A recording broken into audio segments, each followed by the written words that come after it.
ஒரு மாலை நேரத்தில்னு ஒரு பாட்டு ஆக்சுவலாக ஒரு நல்ல காலம் இது காலையில் இல்லையே மிஸ்னாமராம் மாதிரி தப்பாக போயிருமோன்னு நினச்சேன். நல்ல காலம் எல்லோரும் ஈவினிங் தான் கரெக்டாக வச்சுருக்காங்க. ஸோ நவநீத் நாங்கள் எல்லாருமே அவன் இவன்னு பேசுறதுக்கு காரணம் என்னென்னா அதீத அன்பு தான் ஒரே ரீசன்.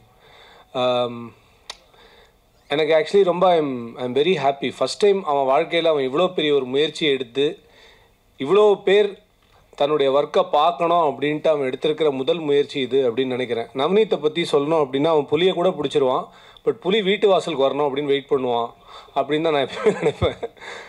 ஒரு அன்பிலீவபுளான டேலண்ட் நவநீத். ஸோ இதே மேடையில் ஒரு அவனுக்கு வந்து எல்லா டேட்ஸ் எல்லாம் ஞாபகம் இருக்கும், எனக்கு அந்த மாதிரிலாம் ஞாபகம் இருக்காது. 2023 ஐ திங்க் ஜூலை நினைக்கிறேன் கரெக்டாக. இதே மேடையில் வந்து பானிபூரி வெப் சீரிஸோடைய லான்ச் நடந்துச்சு. அப்போது நவநீத்தை வந்து அந்த அவனோட ஐபேடில் வாசிக்க சொல்லி we made a live demo. எனக்கு என்னென்னா என்னோடய ஃபஸ்ட் எவர் ஒரு லாங் ஃபார்மேட் கண்டென்ட் வந்து நான் பண்ண பானிபூரி ஷார்ட் ஃப்ளிக்ஸ்னு ஒரு ஆப்பில் இருக்குது. ஸோ அதுக்கு நவநீத் தான் மியூசிக் பண்ணான். எனக்கு என்னென்னா நவநீத் கிட்ட ரொம்ப பிடிச்சது என்னென்னா கிட்டத்தட்ட ஒரு 4 hours 15 minutes கான்டென்ட். அது 8 எபிசோடு. அந்த 8 எபிசோடுக்கு ஒரு நாளைக்கு ஒரு எபிசோடு அப்படின்னு சொல்லிட்டு ஒரு 3 to 4 hours அதனுடைய ரீரெக்கார்டிங் பிட்ஸ் அவ்வளோ ஃபாஸ்ட்டாக ஹி டிட் தட். அது எத்தனை பேரால் இன்றைக்கி பண்ண முடியும் அப்படின்னு எனக்கு தெரியல. அன்லெஸ் அதர்வைஸ் ஒரு கம்போசிங் நாலேஜ் இல்லை அப்படின்னா அது பண்ணுறது ரொம்ப ரொம்ப கஷ்டம். ஸோ நவநீத்க்கு ஆன் டிமாண்ட் மியூசிக் வரும். அதுதான் வந்து நவநீத்தோட பெரிய டேலண்ட் அப்படின்னு நான் நினைக்கிறேன். அண்டு இன்னொன்று இதில் பார்த்து நான் ஃபஸ்ட்டு இந்த வீடியோ எனக்கு அனுப்பிச்சு இதை பாடுறா அப்படின்னு அனுப்பிச்ச போது நான் பார்த்தேன் இவன் இதுக்குடா ரோஹித் சர்மா வச்சு வீடியோ பண்ணியிருக்கான் அப்படின்னு அப்புறம் ஆண்டாது. அப்படியா, பரவாயில்ல. அப்புறம் என்னென்னா இந்த பொண்ணை வந்து ஒய்ஃப் தான் செலக்ட் பண்ணி கொடுத்தான் அப்படின்ற ஒரு மாபெரும் பொய் அவன் இந்த இடத்துல சொல்லியிருக்கான். இதை நம்புறதுக்கு ப்ரெஸ்ஸில் இருக்கிற எல்லாரும் குழந்தை மனசு இருந்து நீங்கள் நம்பிடுங்க அப்படின்றத மட்டும்தான் நான் சொல்கிறேன். பட் என்னென்னா அவனுக்கும் ஒரு ஆசை இருக்கும், நம்மளும் இந்த மாதிரிலாம் வெளிநாட்டுக்கெலாம் போய் நம்மளும் டூயட்லாம் பாடலாம் அப்படின்னு ஒரு ஆசை இருந்திருக்கும். அதுக்கு வந்து சத்யா பிரகாஷ் பாடின அந்த பாட்டு வந்து 10 வருஷத்துக்கு முன்னாடி இருந்துச்சு, அதை நான் திருப்பி எடுத்தேன். அதெல்லாம் ஒன்றும் கிடையாது, அவனுக்கு தோணுச்சு திடீர்னு பண்ணான். சத்யா ப்ளீஸ் இதெல்லாம் நீ சீரியஸாக எடுத்துக்காத. ஆனால் எனக்கு ரொம்ப பிடிச்சது என்ன அப்படின்னா ஒரு தடவை வந்து முகமது அலி லைஃப்பில் வந்து அவருடைய சின்ன வயசு கதைகள் சிலதெல்லாம் நான் படிச்சிருக்கேன். அதில் என்னென்னா ரொம்ப ஒரு நெருக்கடியான ஒரு காலகட்டத்தில் வந்து இப்படியே போயிடுமா வாழ்க்கை, இப்படியே நடந்துகிட்ருக்குமா உனக்கு லைஃபு, நாளைக்கு உலகத்தை நீ எப்படி ஃபேஸ் பண்ண போகிற அப்படின்னோடனே எனக்கான ஒரு உலகத்தை நானே உருவாக்குவேன் அப்படின்னு முகமது அலி ரொம்ப ஸ்ட்ராங்காக அவர் நண்பர்கிட்ட சொன்னதை நான் படிச்சிருக்கேன். அண்ட் முகமது அலி கடைசி வரைக்கும் ஒரு சாம்பியனாக மட்டும்தான் வந்து இந்த வேர்ல்டு ஞாபகம் வச்சுக்கும் அப்படின்னு சொன்னதையும் அவர் பண்ணி காமிச்சார். ஸோ இன்றைக்கி நவநீத்தோட இந்த பாட்டை பார்க்கும்போது எனக்கு தோணின விஷயம் என்னென்னா அங்கீகாரத்துக்காக போராடுற ஒரு மிகப்பெரிய ஒரு திறமை நவநீத். பட் அந்த அங்கீகாரம் சரியான டைம்லேயும் சரியான வழியிலையும் அவனுக்கு கிடைக்கலன்றதுக்காக சோர்ந்து போயிடாமல் ஒரு டெக்னாலஜியை கற்றுக்கிட்டு அந்த டெக்னாலஜியில் தனக்கான ஒரு உலகத்தை தானே உருவாக்கக்கூடிய ஒரு மிகப்பெரிய டேலண்ட்டாக தன்னை உருமாற்றிட்டு இருக்கிற ஒரு மிகப்பெரிய கலைஞன் நவநீத். ஸோ என்னை பொறுத்த வரைக்கும் நவநீத் ஒரு பெரிய இன்ஸ்பிரேஷன் அப்படின்னு தான் நான் இந்த இடத்துல சொல்லணும். அண்ட் என்னென்னா இதில் என்னென்னா நான் ராகவண்ணா பத்ரினா எல்லாருமே வி ஆர் ஆல் ஒரு மாதிரி பேண்ட் ஆஃப் பிரதர்ஸ் மாதிரி தான். ஃபஸ்ட் நான் வந்து ஆக்சுவலி நவநீத் எப்படி மியூசிக் பண்ணுவான்னா என்னென்னா வெப் சீரிஸ்க்கு நவநீத்தை பற்றி நான் ஓகே நவநீத் பண்ணிடலாண்டா அப்படின்னு சொல்லிட்டு அவர் ராகவண்ணா கிட்ட தான் கேட்டேன். நான் எப்படின்னா நீங்கள் உங்கள் படம் பண்ணிங்களே அந்த படம் கூடிய சீக்கிரம் வெளில வரும், ஸோ அந்த படத்தில் நானும் நடிச்சிருக்கேன் எப்படின்னு டேய் ஃபஸ்ட்டு போடா சூப்பர் டேலண்ட்ரா அப்படின்னு சொல்லிட்டு நவநீத் வாசித்த சில பிட்ஸ் எல்லாம் எனக்கு மெயில் பண்ணி அனுப்பிச்சார் எனக்கு. நான் அப்போ கேட்டு என்ன சொல்லவே இல்லை, இது பயங்கரமாக இருக்குது, இது அவனா வாசித்தேன் நிஜமாக அவனே தான் வாசித்தான் அந்த மாதிரிலாம் நான் கேள்வியெலாம் கேட்டிருந்தேன். பட் அவன் கூட மியூசிக் பண்ணுறது வந்து ரொம்ப பியூட்டிஃபுல்லான அனுபவமாக இருக்கும். காலையில் நான் வந்து ரொம்ப கஷ்டப்பட்டு என்னோடய ரேடியோ வேலையெல்லாம் முடிச்சுட்டு 10:30 11க்கு நான் வடபழனிக்கு எங்கேருந்து எக்மோர்லேருந்து போவேன். அப்போ தான் நவநீத் ஆடி அசைஞ்சு வந்து டே இருடா ஃபஸ்ட்டு பிரேக்ஃபாஸ்ட் சாப்பிட்றலாண்டா அப்படின்னு கடுப்பாக இருக்கும். அப்புறம் அப்படியே மெதுவாக ஆரம்பித்து ஆனால் ஒன்ஸ் அந்த ஜோனுக்கு நவநீத் வந்துட்டா அந்த மியூசிக் வந்து அன்பிலீவபுளாக இருக்கும். இன்னி வரைக்கும் நான் வந்து என் லைஃபோட மறக்க முடியாத ஒரு எக்ஸ்ட்ராடினரி படைப்பாக நான் சொல்கிறது பானிபூரி. இப்போ சமீபத்தில் வந்த குமார சம்பவமுக்கு ப்ரெஸ் கொடுத்த ஒரு மிகப்பெரிய ஆதரவுக்கு நன்றி அப்படின்றது இந்த மேடையிலே நான் தெரிவிச்சுக்கிறேன். பட் குமார சம்பவம் வரைக்கும் நான் வந்தேன்னா அதுக்கு பானிபூரி தான் ரொம்ப முக்கியமான காரணம். பானிபூரியுடைய இசை வந்து இன்னும் நிறைய பேர் யார் இந்த மியூசிக் டைரக்டர்னு என்கிட்ட கேட்குற லெவலுக்கு தான் அந்த மியூசிக்கை பண்ணி கொடுத்தான். அதில் என்னென்னா ஒரு லைவ் இன்ஸ்ட்ருமெண்ட் கூட எடுக்கிறதுக்கு பட்ஜெட் கிடையாது. ஃபுல் அண்ட் ஃபுல் அவரோட ஐபேட், அவரோட கீபோர்டு எல்லாத்துலேயுமே வாசித்து முடிச்சு ஒரு ஒன் மேன் ஆர்மியாக ஒரு 4 மணி நேரம் 15 நிமிஷம் கண்டென்ட்டுக்கு ஒருத்தரால் மியூசிக் பண்ண முடியும் அப்படின்னா he can do anything in the world அப்படின்னு நான் நினைக்கிறேன். So Navneet, I am so grateful Rani இந்த ஷோக்கு என்னை கூப்பிட்டதுக்காக. அண்டு ப்ரெஸ் பீப்புள் எல்லாருக்குமே நான் கேட்டுக்கிறது இன்ஃபேக்ட் சொல்லிக்கிறது இல்லை, கேட்டுக்கிறது, நவ்னீத் மாதிரி கலைஞர்கள் நிறைய பேர் இருக்காங்க. அவங்க எல்லாருமே நவ்னீத் அளவுக்கு முனைப்போட இவ்வளோ ஒரு எஃபர்ட் எடுத்து உங்கள் முன்னாடி கொண்டு வரத்துக்கு வந்து நிற்கும்போது நீங்கள் அவங்கள எவ்வளோ சப்போர்ட் பண்ணி மேலே கொண்டு வருவீங்கன்றது எனக்கு தெரியும். ஏன்னா பானிபூரிக்கு நீங்கள் எழுதினது தான் எனக்கு லக்கிமேன் ஒரு படம் கிடச்சிது. லக்கிமேனுக்கு நீங்கள் கொடுத்த சப்போர்ட் தான் எனக்கு குமார சம்பவம் கிடச்சிது. இப்போ அடுத்தது எனக்கு என்ன படங்கள் கிடைக்க போகுதுன்னு தெரியாது. ஆனால் நீங்கள் கொடுத்த ரிவ்யூவில் எனக்கே பயம் வந்துடுற லெவலுக்கு நிறைய ரிவ்யூ கொடுத்துட்டீங்க. So grateful. அதே மாதிரி என்னோடய பிரதர் நவநீத்துக்கும் நீங்கள் ஒரு மிகப்பெரிய சப்போர்ட்டை கொடுப்பீங்கன்னு நான் நம்புகிறேன். அண்ட் தேங்க்ஸ் டா நவநீத் ஃபார் பீயிங் யூ. இந்த மாதிரி ரொம்ப அழகான ஒரு ஆல்பம், அதுவும் ஒரு பேன் இண்டியன் எஃபர்ட்டாக எடுத்துகிட்டு எனக்கு ரொம்ப நெகிழ்ச்சியாக இருக்குது இந்த மாதிரி ஒரு விஷயத்தை பார்க்கும்போது.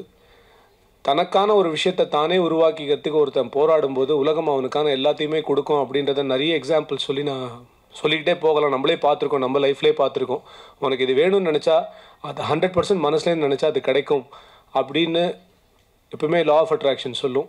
நீ இப்போ உனக்கு இது வேணும்னு நினச்சிருக்க நவநீத், அதனால் ஒரு மிகப்பெரிய அங்கீகாரம் இந்த மாலை நேரத்துலேருந்தே உனக்கு ஆரம்பிக்கும்னு நான் நினைக்கிறேன். உன்னுடைய எதிர்காலத்துக்கும் என்னுடைய மனமார்ந்த வாழ்த்துக்கள். Thank you so much. யூஸ்வலாக எப்படின்னா சினிமாவில் வந்து நம்ம சில பேரோட ஒர்க் பண்ணிவிட்டு அப்புறம் வேறு யாராவதுக்காக மச்சி அந்த சைடு மட்டும் போயிடாத அப்படின்னு நம்ம வார்ன் பண்ணுவோம். பட் யூ கேன் சி ஒரு பர்சனோட ஒர்க்கிங் குவாலிட்டி எந்த அளவுக்கு நல்லா இருந்தால் வந்த மற்ற எல்லா ஆப்பர்ச்சுனிட்டிஸுமே அது வெறும் பிஆர் பண்ணியோ இல்லை வேறு ஏதோ ஒரு பெரிய இடத்துல ஒரு பப்ளிசிட்டினாலேயோ வந்ததில்லை. எல்லாம் கூட இருக்கிறவங்க வந்து டெஃபினட்டாக இந்த பர்சனோட ஒர்க் பண்ணு அப்படின்னு சொல்லணும். அதுலேயே வந்து யூ கேன் சி அந்த பர்சனோட குவாலிட்டி எப்படி இருக்கும், ஒர்க் பண்ணுறது எப்படி நல்லாயிருக்கும் அப்படின்றது. நான் வந்து ஒரு படம் டைரக்ட் பண்ணியிருக்கேன் ஃபஸ்ட் டைமாக, நாக்னு அந்த படத்தோட பேர். அந்த படத்துக்கு நவநீத் தான் music director.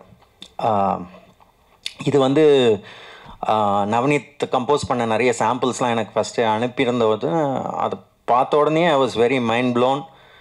So I decided அவனோட சேர்ந்து ஒர்க் பண்ணோம் அப்படின்னு. அதான் அகேன் அவன் நாங்கள் எல்லாருமே அவன்னு பேசுகிறோம் நவநீத்தை பற்றி. பிகாஸ் அந்தளவுக்கு க்ளோஸாக இருக்கிறதுனால தான் அந்த பேச்சு இப்படி வருது. அது மரியாதை குறைவுனால இல்லை. ஸோ அதை யாரும் தப்பாக எடுத்துக்க வேண்டாம். நானே ஒரு 2-3 படத்துக்கெலாம் மியூசிக் பண்ணியிருக்கிறதுனால ஒரு மியூசிக் பண்ணியிருக்கிறவர் வந்து இன்னொருத்தரை வச்சு மியூசிக் ஒர்க் பண்ணுறது வந்து சம்டைம்ஸ் வந்து அது ப்ராப்ளமேட்டிக்காக இருக்கலாம் இல்லையா? You can understand. ஏன்னா நம்ம ஒரு சர்டன் தாட்டில் இருப்போம், இந்த டியூன் இப்படி தான் வரணும் அப்படின்னு சில ஐடியாஸ் இருக்கும். ஆனால் நமக்கு ஒரு பயமும் இருக்கும், நம்ம ரொம்ப ஓவராக ரூல்ஸ் போடுறோமோ, நம்ம ரொம்ப ஓவராக நம்மளோட ஐடியாவை திணிக்கிறோமோ அப்படின்ற ஒரு சின்ன பயமும் இருக்கும். அதனால் ஒர்க் பண்ணும்போது ஆஸ் அ டேலண்ட் நவநீத் ஒரு சூப்பர்பான டேலண்ட்னு கொடுத்த சாம்பிள்ஸ் பார்த்தோன்னே தெரிஞ்சிடுச்சு. பட் என்னோட ஐடியாஸ், எனக்கு என்ன ஐடியாஸ் வேணும், அந்த இடத்துல என்ன மாதிரி டியூன் வேணும் அப்படிங்கிறத வந்து நவநீத்தோட சேர்ந்து பண்ண முடியுமா அப்படின்னு எனக்கு நிறைய இடத்துல ஒர்க் பண்ணி பார்க்குறது தான் தெரியும் அப்படின்ற மாதிரி இருந்தது. பட் ஆக்சுவலி ஒர்க் பண்ணும்போது இட் வாஸ் அமேசிங். நிறைய பேர் வந்து ஒரு டியூன் கொடுப்பாங்க, கொடுத்துட்டு நம்ம வந்து இல்லைடா நான் நினச்சது இப்படி அப்படின்ற மாதிரி ஒன்று சொன்னால் அவங்க கொடுத்த டியூன் ஏன் சூப்பர் அப்படிங்கிறத ப்ரூவ் பண்ணுறதுலேயே இருப்பாங்க. இது நிறைய இடத்துல நம்ம பார்க்கலாம். இல்லை ஆக்சுவலி நான் இது நினச்சி தான் இப்படி கம்போஸ் பண்ணேன், இது நல்லா தானே இருக்குது ப்ரோ அப்படின்னு நிறைய பேர் பேசுவாங்க. நவநீத் அந்த மாதிரிலாம் சொல்ல, அப்படியா சரி இன்னொன்று போடுறேன், அவ்வளோதான். He will immediately sit on it, இன்னொரு டியூன் கம்போஸ் பண்ணிட்டு காட்டுவார். அது பிடிக்கலன்னு சொன்னால் இன்னொன்று, அவ்வளோதான். அதுக்கு மேலே இது எனக்கு வேண்டிய ஒரு டியூன், அதுக்கு மேலே அவர்கிட்ட எந்த கொஸ்டினுமே இருக்காது. அந்த ஒரு his job as a musician, ஒரு மியூசிக் டைரக்டராக ஒர்க் பண்ணும்போது யார் என்கிட்ட வராங்களோ அவங்கள சாட்டிஸ்ஃபை பண்ணுறது தான் என்னோடய வேலைங்கிறத கம்ப்ளீட்டாக புரிஞ்சவர். So that I really enjoyed and appreciated. In fact சில டைம்ஸ் நமக்கு சாட்டிஸ்ஃபை ஆகிடுவோம், ஓகே சூப்பராக இருக்குது, அவுட் எடுத்துடலாமா அப்படின்ற மாதிரி சொன்னப்புறம் பார்த்தான்னா இல்லை ஒரு சின்னதாக இப்படி ஒன்று ஆட் பண்ணலான் இருக்கேன் ப்ரோ அப்படின்னு சொல்லி வேறு ஒரு இன்ஸ்ட்ருமெண்ட் ஆட் பண்ணுவார், வேறு ஒரு சின்ன ஒரு பேஸ் லைனில் ஒரு சின்ன சேஞ்ச் பண்ணுவார். அந்த மாதிரி அதாவது நம்ம சாட்டிஸ்ஃபைட்னு சொன்னதுக்கப்புறமும் he would continue to keep working on it.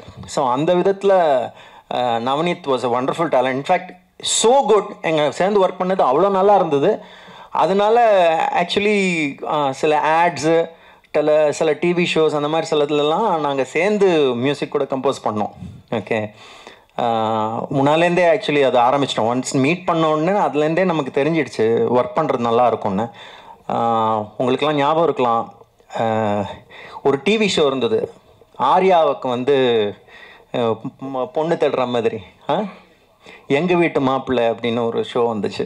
அதுக்கு ஒரு சின்ன டைட்டில் ட்ராக் இருக்கும், அது நாங்கள் 2 பேரும் சேர்ந்து கம்போஸ் பண்ணது. ஆக்சுவலி இவன் தானே எங்கள் வீட்டு மாப்பிள்ளை, சத்யபிரகாஷ் தான் பாடினது அது. ஸோ அந்த டைம்லேயே நாங்கள் சேர்ந்து இந்த மாதிரி சேர்ந்து கூட மியூசிக் கம்போஸ் பண்ணுற மாதிரி ஒர்க் பண்ணோம். AI I was very interested. ஏஐன்னு சொன்ன உடனே எனக்கு அப்படியே என்ன பண்ணியிருக்க காட்டு அப்படின்ற மாதிரி I was very interested. Because என்ன வேணால் சொல்லலாம், இது வந்து டேஞ்சர் அது இது, நம்ம எப்படி யூஸ் பண்ணுறோன்ற பொறுத்து தான் இருக்குது. டெக்னாலஜியை நம்ம யாரும் நிறுத்த முடியாது. அதை நம்ம பாதுகாப்பாக கேர்ஃபுல்லாக எப்படி நல்ல விதமாக யூஸ் பண்ணுறோங்கிறது மட்டும்தான் நம்ம கையில் இருக்குது. தாழ்மையான கருத்து, I could be very wrong to be very honest, but என்னோட தாழ்மையான கருத்து என்னென்னா, ஒரு ஏஐங்கிறது வந்து இஸ் எ டெக்னாலஜி. இப்போது நம்மளுக்கு mixer grinder is a technology. நம்ம மிக்சர் கிரைண்டர் வந்தபோது ஆட்டுக்கல் அம்மிக்கல் யூஸ் பண்ணிகிட்டு இருந்தோம், அது வந்து ரீப்ளேஸ் ஆச்சு. இப்போது அதுக்கு அதே மாதிரி இன்னொரு டெக்னாலஜி வந்து இப்போ keyboard synthesize. I am keyboard player myself. So நான் ஸ்டார்டிங்கில் கீபோர்ட் நான் I am 42 years old. So 80sலேயே நான் வாசிக்க ஆரம்பிச்சிட்டேன் கீபோர்ட். ஸோ அந்த டைமில் ரொம்ப ஏர்லி ஸ்டேஜஸ் ஆஃப் த கீபோர்ட்ஸ்லேயே ஐ பின் பிளேயிங். ஸோ அந்த டைமில் I've seen people being afraid. ஃப்ளூட்டெல்லாம் இனிமேல் கீபோர்டில் போட்டுருவீங்களா, தப்லாலாம் கீபோர்டில் போட்டுருவீங்களா அப்படின்னு ஒரு ஃபியர் இருந்த பீரியட்லேருந்து நான் வந்திருக்கேன். ஸோ ஐ ஹவ் சீன் தட்ங்கிறதுனால I understand where this fear is coming from. But என்னோட ரிப்ளை என்னென்னா, இப்போ தப்லா பிளேயர்ஸ் நல்லா வாசிச்சுட்டு இருக்காங்க. இப்போ நம்ம சித்தார் கிஷோர் இங்கே இருக்கார், அவர் கேட்டிங்கன்னா ஹீல் டெல் யூ. கிஷோர்ஜி உங்களை இன்னைக்கா நீங்கள் நிறையா ரெக்கார்டிங் வாசிச்சிருக்கீங்களா எனக்கு? ஸோ என்னால் சித்தார் வந்து ரெப்ளிகேட் பண்ண முடியாது. And tabla Chandru is here, I cannot replicate tabla. So இந்த இன்ஸ்ட்ருமெண்ட்ஸ்லாம் வந்து அதுக்கான குவாலிட்டி இருக்குது.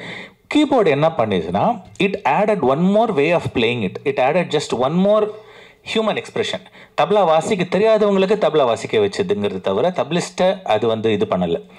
So there are 2 ways. ஒரு டெக்னாலஜி புதுசு வரும்போது 2 விஷயம் நடக்கும்.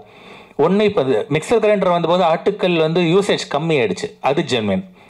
வேற இப்போ கீபோர்டு வந்தபோது இவங்களுக்கு என்ஹான்ஸ் தான் ஆச்சு. ஏன்னா கீபோர்ட் பிளேயர்ஸே கம்போசர்ஸாக மாதிரி இந்த மியூசிஷியன்ஸை இன்னும் யூஸ் பண்ண ஆரம்பித்தாங்க.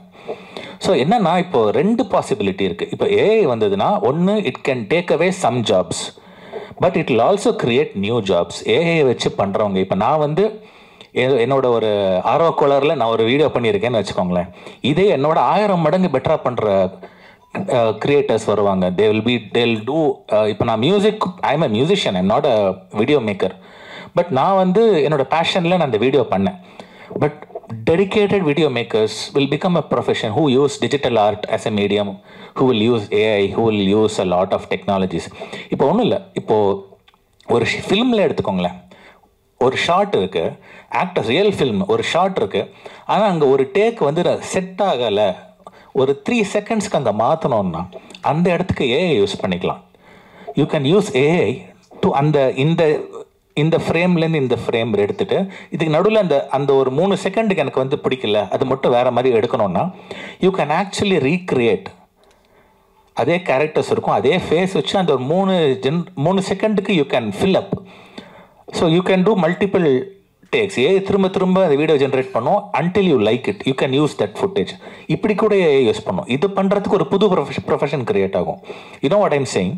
Maybe AI could take some jobs, but என்னன்னா, it creates more jobs than it takes is what I personally feel. I could be wrong, but என்னுடைய மிகவும் தாழ்மையான கருத்து இது.